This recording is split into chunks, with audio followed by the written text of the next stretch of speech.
آپ نے گھر میں چونٹیاں دیکھی ہوں گی نا، چھوٹی چھوٹی چونٹیاں ہوتی ہیں. کبھی آپ نے دیکھا ہوگا چونٹی کبھی کبھی ایک لائن میں سفر کرتی ہے.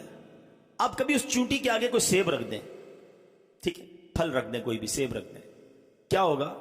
چونٹیاں رک جائیں گی کیونکہ وہ سیب کو نہیں ہٹا سکیں گی نا، چھوٹی سی ہوتی. اچھا، چونٹی کے لیے سیب کیا ہے؟ پہاڑ بن جاتا ہے. اس کو پہاڑ لگتا ہے، وہ رک جائے گی، راستہ ٹرن کر لے گی. اگر آپ اسی سیب کو اٹھا کے جیب میں رکھ لیں، اب کیا ہوگا؟ راستہ کلیئر ہو جائے گا. ایسا ہی ہے نا، چونٹی کے لیے کیا تھا؟ وہ سیب، پہاڑ. آپ کے لیے کیا تھا؟ سیب. آپ نے اٹھا کے جیب میں رکھ لیا. اب ذرا اپنی مصیبت کو یاد کرو. آپ کو لگ رہا ہے بہت بڑا مسئلہ ہے، بہت بڑی ٹینشن ہے، بہت بڑا مسئلہ ہے. سچی بات، یہ تمہارے لیے پہاڑ ہے، میرے رب کے لیے کچھ نہیں ہے. میرے مالک کے لیے کچھ نہیں ہے. اس نے کن کہنا ہے، فیکون ہو جانا ہے. ارے مجھے اور آپ کو لگتا ہے میں نہیں نکل سکتا، میرے رب نے اشارہ فرمانا ہے، رب نے رحمت کی نگاہ فرمانی ہے اور مسئلے حل ہو جانے ہیں. پکارو تو صحیح اسے دل سے، عرض تو کرو اس کی بارگاہ میں. وَأُفَوِّضُ أَمْرِي إِلَى اللَّهِ.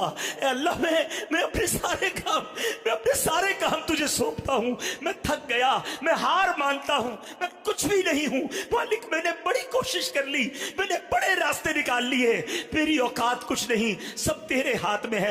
اے کریم، اب تو چاہے گا تو میری مشکل حل ہونی ہے. کبھی اکیلے میں آنکھیں بند کر کے اللہ کی رحمت کا تصور جما کر کبھی اپنے مالک کی بارگاہ میں عرض کرنا، وَأُفَوِّضُ أَمْرِي إِلَى اللَّهِ. اے اللہ، میں اپنے سارے کام تجھے سونپتا ہوں. ان اللہ بصیر بالعباد. اے اللہ، تو دیکھ رہا ہے تیرا بندہ کس حال میں ہے، تیرا بندہ کس تکلیف میں ہے، تیرا بندہ کس بے قراری میں ہے. مجھے ایک بات کا جواب دیجئے، کبھی زندگی میں ایسا ہوا ہوگا کہ آپ جب چھوٹے ہوں گے، پریشان ہوں گے، رات کو نیند نہیں آتی ہوگی، آپ پریشان ہو کر اپنی ماں کے پاس گئے ہوں گے. ماں سو رہی تھی، ماں کو کہا، ماں میں پریشان ہوں، میرے ساتھ یہ ٹینشن ہے، مجھے نیند نہیں آ رہی. آنکھوں میں آنسو لے کر جب ہم ماں کے پاس گئے، سچ بتاؤ ماں نے کیا کیا؟ کروٹ بدل کر ماں سو گئی کہ بیٹا تیرا کام تو جان؟ نہیں، ماں بھی اٹھ گئی. ماں نے سینے لگایا، ساری رات دعائیں دیتی رہی، جو بن پڑا ماں نے کیا. مجھے بتاؤ، جب میری ماں نے مجھے بے قرار دیکھا تو تنہا نہ چھوڑا. تو جو ماں سے زیادہ چاہنے والا مالک ہے، جب کبھی میں تہجد میں اٹھ کر بستر چھوڑ کر اپنی جا نماز بچھا کر 2 رکعت پڑھ کر ہاتھ اٹھاؤں گا اور میری آنکھوں میں آنسو ہوں گے اور رب سے کہوں گا، مولا پھنس گیا ہوں، مولا پریشان ہوں، اللہ بیماری نے گھیر لیا ہے، اللہ گناہ نہیں چھوٹ رہے، مالک میرے ساتھ کاروبار کا مسئلہ ہے، میرے گھر میں لڑائی جھگڑے ہو گئے ہیں، اے اللہ اولاد نہیں ہے، اولاد تو ہے مگر مالک اولاد پریشان کر رہی ہے، میرا بچہ ہے مگر بیمار ہے، اے اللہ بچہ ہے مگر قرآن یاد نہیں ہو رہا ہے. ارے کہو نا مالک سے، مجھے بتاؤ کون ہے حل المشکلات، کون ہے مصیبتوں کو ٹالنے والا، کون ہے دینے والا. یہی مسئلہ ہے. اپنی فائلیں لے کر ہم دنیا والوں کے دروازوں پر تو پہنچ جاتے ہیں، ہاتھ اٹھا کر اللہ کی بارگاہ میں نہیں عرض کرتے. ارے دنیا والے تو بڑے عجیب لوگ ہیں، ملنا ہو تو ٹائم نہیں ملتا، بڑے آدمی سے ملنا ہو اپوائنٹمنٹ لینا پڑتا ہے، صاحب بیزی ہے کل آنا، کل نہیں پرسوں آنا. غریب آدمی کو دھکے کھلائے جاتے ہیں اور اگر موقع مل بھی جائے 1-2 منٹ کا ٹائم ملتا ہے، بے رخی سے بات سنی جاتی ہے، ایک بار کے بعد دوبارہ ٹائم نہیں ملتا. یہ دنیا کے وزیروں، یہ دنیا کے افسروں کا حال ہے. ارے آؤ میں بتاتا ہوں، جس نے کائنات بنائی ہے، جس نے ہم سب کو بنایا ہے، جو خالق کے کائنات ہے، جو بادشاہوں کو بادشاہی دینے والا ہے، جب اس سے بات کرنی ہے کوئی اپوائنٹمنٹ کی ضرورت نہیں ہے، کوئی سیکرٹری کی ضرورت نہیں ہے. ارے جب اللہ سے بات کرنی ہے سر جھکاؤ اور ہاتھ اٹھا لو اور بات کرنا شروع کر دو، جو دل میں ہے کہنا شروع کر دو، وداؤٹ اینی سیکرٹری، بغیر کسی اپوائنٹمنٹ کے. اپنے رب سے باتیں کیوں نہیں کرتے؟ دعا کو سمجھو تو صحیح یہ کیا ہے. شیر خدا مولا علی کرم اللہ تعالی وجہ الکریم کیا خوب فرماتے ہیں، جب میرا جی چاہتا ہے، جب میرا جی چاہتا ہے اللہ مجھ سے بات کرے تو میں قرآن پڑھنے لگ جاتا ہوں. قرآن کس کا کلام ہے بتاؤ نا؟ کلام اللہ ہے، پڑھو نا قرآن. اللہ تم سے خطاب فرما رہا ہے، اللہ تم سے کلام کرتا ہے.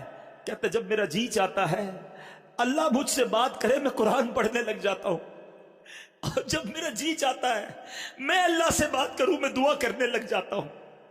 کیوں نہیں کرتے اللہ کی بارگاہ میں باتیں ہیں؟ ہے ادھر نماز پڑھنے کا ٹائم نہیں ہے، نماز پڑھ لی تو دعا کرنے کا ٹائم نہیں ہے۔ ارے کب ایسا ہوا کہ میں ہوں اور اللہ کی ذات ہو، اکیلے میں رب سے باتیں کر رہا ہوں، دل کھول کے اللہ کو اپنے غم سنا رہا ہوں، اپنی مصیبتیں بتا رہا ہوں۔ کبھی ایسا کر کے دیکھنا، اور جب ایسی کیفیت بن جائے نا تو یہ آیت پڑھنا، اے اللہ تو نے اس فرعون کی قوم کے بندے پر بھی رحم کیا تھا، سب پر عذاب نازل ہوا تھا، حضرت جزئیل کو اس عذاب سے تو نے بچایا تھا، فرعونیوں کی اس لشکر سے بھی تو نے ان کی حفاظت کی تھی جنہوں نے یہ کہا تھا وَأُفَوِّضُ أَمْرِي إِلَى اللَّهِ، میں اپنے کام اللہ کے سپرد کرتا ہوں، سارے کام اللہ کو سونپتا ہوں۔ إِنَّ اللَّهَ بَصِيرٌ بِالْعِبَادِ، پھر دیکھو آپ کے دل کو ڈھارس مل جائے گی، آپ کو قرار آ جائے گا۔ وہ بندہ نہیں کہتا میں وزیر اعظم کو فائل دے آیا ہوں، ہاں بڑے بڑے منسٹر صاحب کو فائل ریسیو کروا کے آ گیا ہوں۔ ارے جب تم یہ پڑھو گے نا دل کو یہ امید بن جائے گی اللہ کی بارگاہ میں فائل جمع کرا دی ہے، اپنے کام سونپ دیے میں نے، قبول حاکمین کے دربار میں عرضی پیش کر دی ہے، اور وہی سنوارنے والا ہے، وہی معاملات سدھارنے والا ہے۔ اب آخری بات، کبھی کبھی ایسا ہوتا ہے کہ بندہ دعائیں کرتا ہے، مسئلہ حل نہیں ہوتا ہے، وہ چیز ملتی نہیں ہے۔ اب جب یہ نہیں ملتی نا تو اب انسان کی کیفیت بدلتی، شیطان ہے نا کہ تیری دعا تو سنی نہیں جاتی، اتنی دعائیں کی، مزار پہ جا کے بھی دعا کی، مکے جا کے بھی دعا کی ہے، مدینے جا کے بھی دعا کی، فلاں بزرگ سے بھی دعا کرائی، مسئلہ تو حل نہیں ہوا، نہ بیٹا ملا، نہ اولاد ملی، نہ کاروبار ٹھیک ہوا، نہ وہ پریشانی دور ہوئی۔ وہ مولانا صاحب تو کہہ رہے تھے دعا کرو مسئلہ حل ہو جائے گا۔